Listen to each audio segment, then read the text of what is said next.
Bonjour à toutes et à tous, bienvenue dans le numéro 8 d'Aide. Alors The Bloom n'est pas là aujourd'hui, alors je tiens à dire, pour répondre à certains courriers, que ce soit The Bloom ou Michel, ils reviendront, c'est sûr, ça c'est dit. Allez, on passe au sommaire. Alors le sommaire, allons-y pour les réjouissances.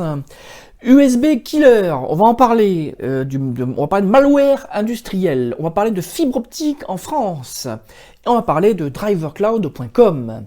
Alors l'USB Killer, si vous ne le savez pas, cette vacherie c'est quoi? C'est une clé USB.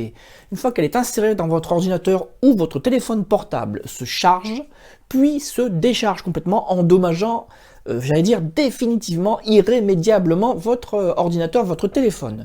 Alors c'est une vieille news, mais ce que je pensais être une saloperie, désolé du terme, de passage, malheureusement, ce n'est plus le cas. On en est déjà malheureusement à la 3e génération. Alors ça veut dire, pour paraphraser un grand comique, il suffirait que les gens arrêtent de l'acheter pour que ça se vende plus. Et bien malheureusement, ça se vend très bien, ces vacheries. Donc, si vous trouvez une clé USB, faites très attention avant de la brancher sur votre ordinateur. Alors l'USB Killer a une apparence bien spécifique, mais bon, dans le doute, je vous ai prévenu, les conséquences sont épouvantables. On va parler d'un malware industriel. Alors qu'est-ce que c'est qu'un malware industriel? C'est tout simplement un virus, plutôt un ransomware dans l'exemple que je vais vous montrer aujourd'hui. C'est donc un virus ransomware qui va donc bloquer une installation d'une entreprise et qui donc peut causer des dégâts. Alors dans le lien que je vais vous mettre, on vous parle d'escalier mécanique, on vous parle d'ascenseur, mais on vous parle aussi, et ça fait vraiment peur, on parle de station d'épuration. Les chercheurs se sont rendus compte qu'on pouvait désormais facilement, pour vous dire à quel point les protections informatiques sont encore légères dans le monde, on pouvait facilement rentrer dans certains systèmes et bloquer par exemple une station d'épuration. On peut par exemple décider de ne plus filtrer l'eau et envoyer de l'eau non potable dans les canalisations. Et imaginez un ultimatum, je bloque votre usine de traitement et tant que vous ne me payez pas, j'envoie de l'eau non potable. Bon. C'est voilà, donc je voulais quand même parler de ça parce que ça fait même plusieurs mois, j'allais dire même plusieurs années que je vous parle de ces ransomware, de ces virus ransomware, et pour beaucoup d'entre vous, je sens bien que le message a du mal à passer parce que c'est très lointain, vous n'avez pas été touché, votre entourage n'a pas été touché, donc vous pensez que ça ne vous arrivera pas. Alors voilà, je voulais vous le dire, ça peut vous arriver, ça peut arriver à votre entourage, et ça peut vous arriver près de chez vous, une entreprise près de chez vous peut être touchée, donc que ce soit au boulot, que ce soit chez vous, on se protège, toujours on se protège, on protège ses ordinateurs, voilà, ça c'est dit.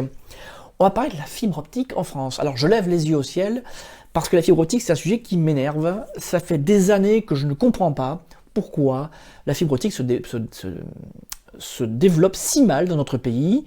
Il faut savoir que les derniers chiffres le disent, la France, en Europe, la France est parmi les derniers pays qui, en termes de progression et en termes de taux d'équipement. Donc ça veut dire quoi? Ça veut dire que dans quelques années, nos infrastructures, parce qu'on pense aux particuliers, mais moi je pense aux professionnels, dans quelques années, on va se rendre compte que nos infrastructures auront pris tellement de retard qu'on sera plus compétitif dans de nombreux domaines.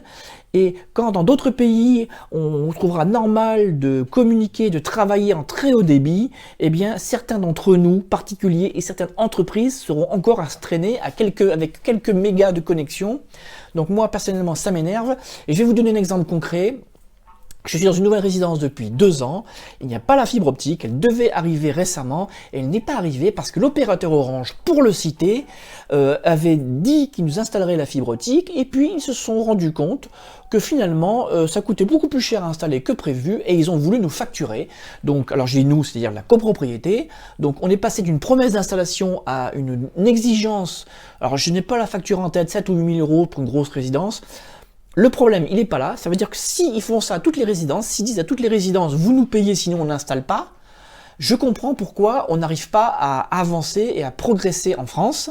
Alors en plus, ils sont pas idiots, ils facturent la copropriété, ils installent et après ils encaissent, parce que bien sûr aucun geste commercial n'a jamais été annoncé, donc parce que je trouverais normal que si je participais à l'installation d'une telle structure, je trouverais normal en tant qu'abonné que les premiers mois, voire les premières années, suivant le volume d'investissement, je ne paie pas ou paie moins cher.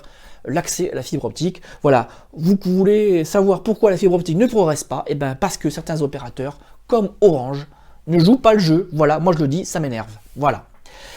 On va terminer avec une news plus sympathique. On va parler de drivercloud.com. Alors, drivercloud.com, ça ne va pas trop vous parler parce que le nom de ce site, c'est le nom du site depuis 2015. Mais en fait, ce site est très connu parce qu'il est né en 2004. Il s'appelait maconfig.com. Alors, pour celles et ceux qui ne le connaissent pas, maconfig.com, moi j'ai toujours utilisé ce site. C'est un site fabuleux qui permettait et qui permet désormais dans sa nouvelle version toujours, et encore mieux d'ailleurs, de mettre à jour ses pilotes. Il faut savoir que 85% des plantages Windows sont liés à des pilotes anciens, pas adaptés. Ça veut donc dire que c'est très important, je vous le dis souvent, de mettre à jour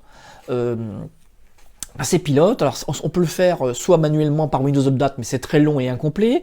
On peut utiliser des logiciels payants. Alors j'ai l'anecdote qui me reste en travers de la gorge. J'étais partenaire d'un site qui permettait cela et qui s'est servi d'SOSPC pendant un an, et puis au bout d'un an, ils ont facturé tous leurs services, donc ça m'a agacé. Donc drivercloud.com est un service gratuit. Alors je voulais vraiment en parler parce que j'ai discuté longuement avec Jérôme via mail. Donc Jérôme est quelqu'un de sympathique qui veut vraiment rendre service, et donc actuellement il est à la recherche d'un nouveau modèle économique parce que la publicité rémunérée avant le site, parce qu'il faut savoir que des serveurs, des hébergements, ça se paie. Hein, je le dis déjà de nombreuses fois pour SOSPC, parce que le message manifestement ne passe pas, vu certains mails que j'ai reçus. Il faut savoir que les revenus de ce site ont beaucoup baissé ces dernières années. Je ne vous dirai pas dans quelle proportion parce que c'est une information privée que m'a donnée Jérôme. Et donc voilà un bon exemple. À cause de nombreux internautes qui continuent à mettre des bloqueurs de publicité, eh bien des sites comme drivercloud.com qui sont indispensables risqueraient soit de disparaître. Alors a priori, c'est pas à l'ordre du jour. Jérôme recherche d'autres modèles économiques, mais ce qui est certain, c'est que la capacité des serveurs a baissé et baissera. Ça veut donc dire que même si le site ne devient pas payant, il sera forcément moins efficace et moins accessible si les internautes continuent à ne pas vouloir quelques publicités pour les sites les plus importants.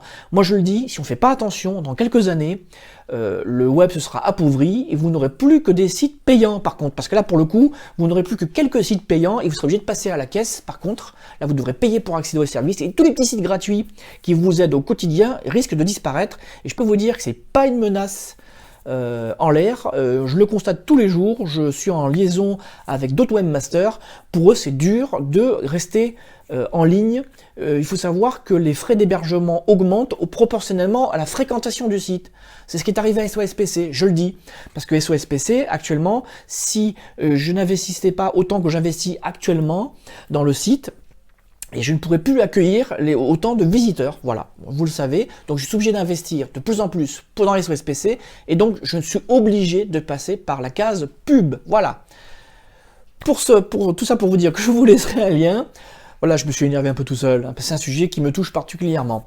Voilà, en tous les cas, restons positifs, drivercloud.com, je vous mettrai le lien.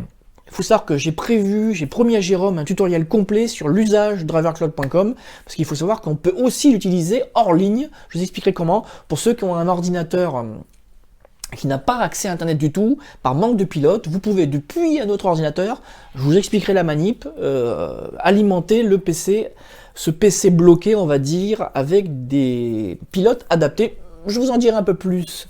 Je m'étends. Je vais vous laisser en vous demandant bien sûr de parler de la chaîne autour de vous, de me mettre un pouce vers le haut de préférence. Et je vous dis à très bientôt pour le numéro 9 d'Aide.